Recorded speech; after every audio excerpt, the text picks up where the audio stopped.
मोदी जी केजरीवाल को खत्म करना चाहते हैं? क्या मोदी जी केजरीवाल को क्रश करना चाहते हैं? क्या मोदी जी केजरीवाल को कुचलना चाहते हैं? पूरे देश के अंदर बीजेपी का सबसे बड़ा चैलेंजर आम आदमी पार्टी है। 2024 के अंदर बीजेपी अगर नहीं हारी लोकसभा चुनाव तो 2029 के अंदर आम आदमी पार्टी इस देश को बीजेपी से मुक्ति दिलाएगी।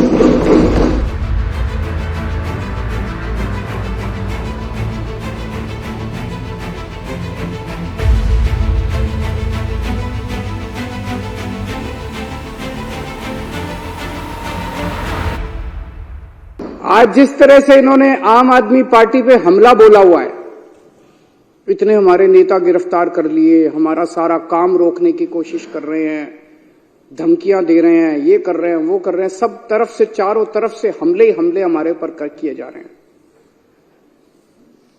देश का एक एक बच्चा देख रहा है कि हो क्या रहा है।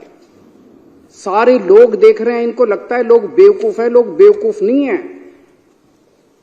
अब पार्कों के अंदर चर्चा होने लगी है कि यह चल क्या रहा है, तो लोग एक प्रश्न पूछने लगे हैं,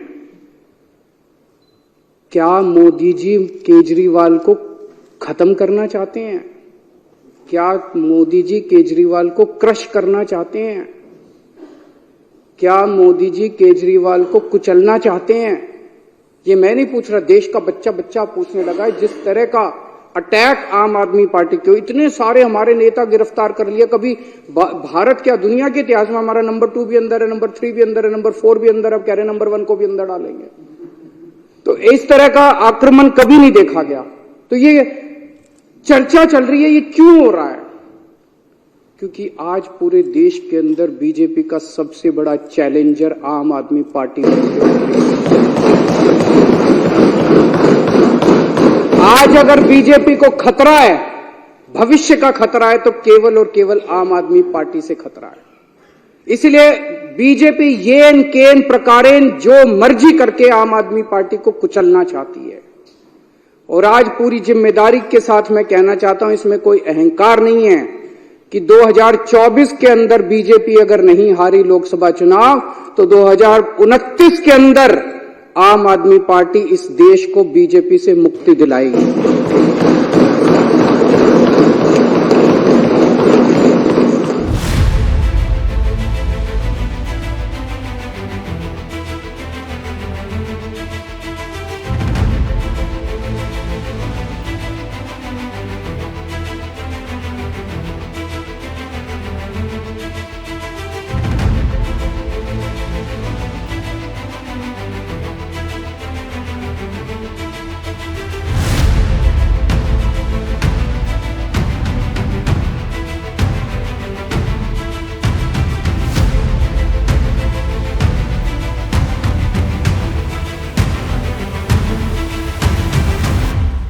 शराब घोटाला, पिछले 2 साल से यह शब्द आपने कई बार सुना होगा। 2 साल से बीजेपी की सारी एजेंसीज कई रेड मार चुकी हैं, कई लोगों को गिरफ्तार कर चुकी हैं, लेकिन अभी तक एक भी पैसे का हेरफेर कहीं नहीं मिला, कहीं से एक भी पैसा नहीं मिला। अगर भ्रष्टाचार वाकई हुआ है तो इतने करोड़ों रुपए गए कहाँ? क्या सारा पैसा हवा में गायब हो गया? सच्चाई यह है कि किसी तरह का कोई भ्रष्टाचार हुआ ही नहीं। अगर होता तो पैसा भी मिलता। ऐसे फर्जी केस में आम आदमी पार्टी के कई नेताओं को इन्होंने अभी तक जेल में रखा हुआ है। किसी के भी खिलाफ कोई सबूत नहीं है, कुछ साबित नहीं हो रहा, खुलेआम गुंडागर्दी चल रही है, किसी को भी पकड़ के जेल में डाल दो। अब बीजेपी मुझे गिरफ्तार करना चाहती है। मेरी सबसे बड़ी संपत्ति, मेरी सबसे बड़ी ताकत मेरी ईमानदारी है। झूठे आरोप लगा के, फर्जी समन भेज के ये मुझे बदनाम करना चाहते हैं, मेरी ईमानदारी पे चोट करना चाहते हैं। इन्होंने मुझे समन भेजे हैं। मेरे वकीलों ने मुझे बताया कि ये समन गैर कानूनी है। क्यों गैर कानूनी है? ये मैंने इनको विस्तार से लिख के भेजा है। मैंने बताया है कि उनके समन कैसे गैर कानूनी है, लेकिन उन्होंने मेरी एक भी बात का जवाब नहीं दिया।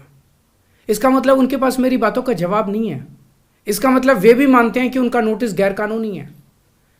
क्या मुझे एक गैर कानूनी समन का पालन करना चाहिए? अगर कानूनी रूप से सही समन आएगा तो मैं पूरा सहयोग करूंगा। बीजेपी का मकसद जांच करना तो है ही नहीं। इनका मकसद तो लोकसभा चुनाव में मुझे प्रचार करने से रोकना है। ठीक लोकसभा चुनाव के पहले इन्होंने मुझे समन भेजा है। क्यों? इस जांच को चलते 2 साल हो गए, अभी ठीक लोकसभा चुनाव के पहले मुझे क्यों बुलाया जा रहा है? पहले क्यों नहीं बुलाया?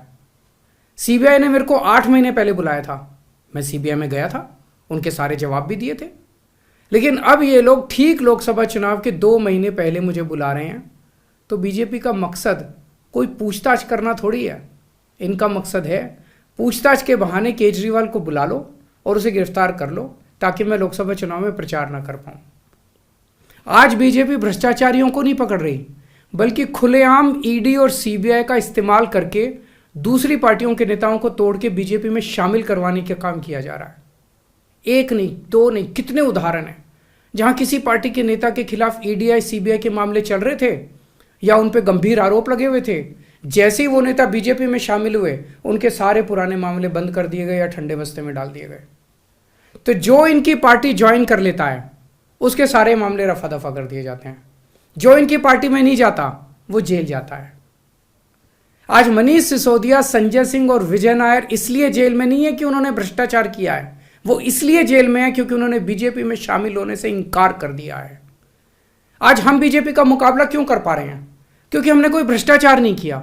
अगर हमने जरा सा भी गलत काम किया होता तो दूसरे भ्रष्टाचारी नेताओं की तरह आज भी हम बीजेपी में शामिल हो चुके आज तो होते आज तक।